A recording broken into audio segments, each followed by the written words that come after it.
Okay, what is up, gamers? How you all doing? My name is Regen, and I'm here today to bring you guys the third episode of my editing tutorials. Last one was a 3D motion track with Vudu and Cinema 4D. This one is the 3D motion track with just After Effects. So what you're going to do is grab your clip.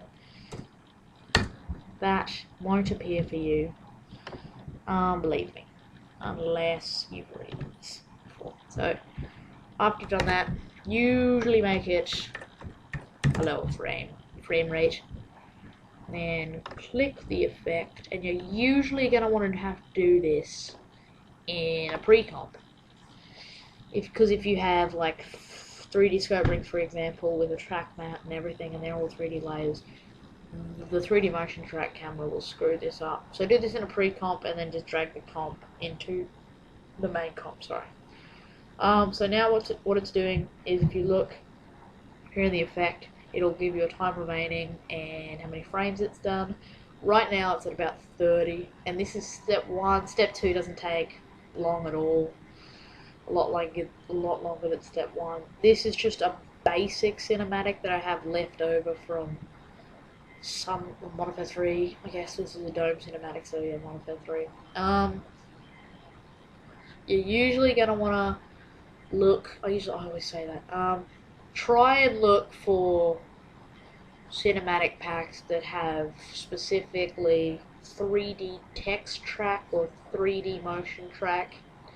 Templates are good if you have Cinema 4D or Vudu, but if you want to do it in After Effects, just grab a trackable clip. Every clip's trackable, some are better than others.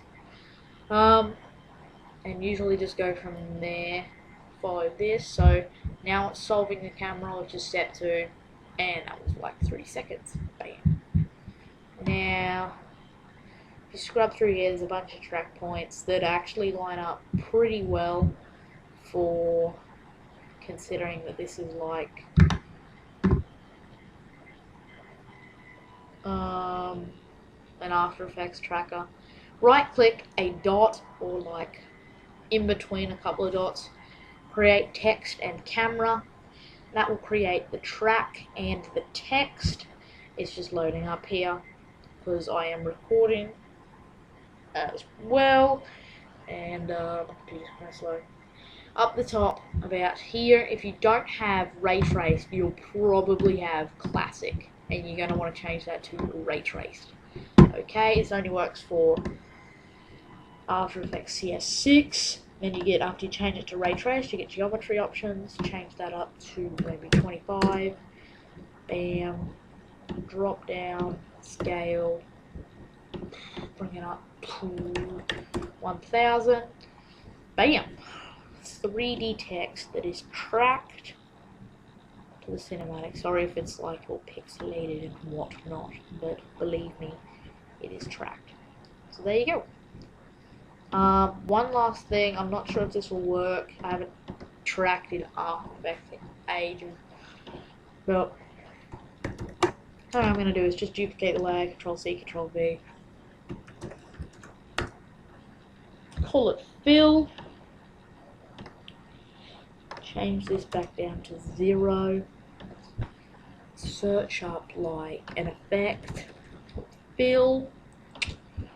Throw that on the layer, I guess. Make it nice and pink. I don't remember how to do this. I did this in my Meek edit. I have a black 3D text, and then the that's that one. I don't want that one. So I'm not really sure how to change the color of the front. You can add a light. Spell correctly. Be able to add a light somewhere. I forget how to do it. But I know this isn't the best tutorial, but this is just a quick motion track. There will be no shadows unless you have a specific way to add shadows, maybe in another pre-comp. That's all complicated. If you really want a motion track in 3D, I would recommend the episode 2. this is just for some people who don't have Bougie or Cinema 4D. Thanks for watching, guys, and pre-warning or forewarning, Ray Trace 3D will take forever to render. So, yeah.